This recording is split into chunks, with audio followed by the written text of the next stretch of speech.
Subscribe करें Avadhnama news. Subscribe button पर click करें, फिर राइट साइड में बने बेल पर भी क्लिक करें ताकि आपको हमारे वीडियोस की नोटिफिकेशन मिलती रहे। इंटरनेशनल वुमेन्स डे के अवसर पर अवधनामा द्वारा आयोजित एवं रोजीज पैराडाइज द्वारा प्रायोजित खतीजा डे के प्रोग्राम में जस्टिस शबीहुल हसनैन एवं इंटीग्रल यूनिवर्सिटी के चांसलर प्रोफेसर सैयद वसीम अख्तर ने अपनी अपनी फील्ड में उत्कृष्ट कार्य करने वाली महिलाओं को द वुमेन परफॉर्मर अवार्ड से सम्मानित किया।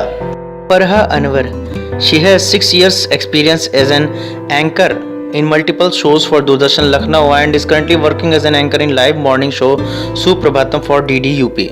She has anchored numerous programs such as Begum Akhtar Award, Ramayan Mahotsav, Sanskriti Mahotsav and many more.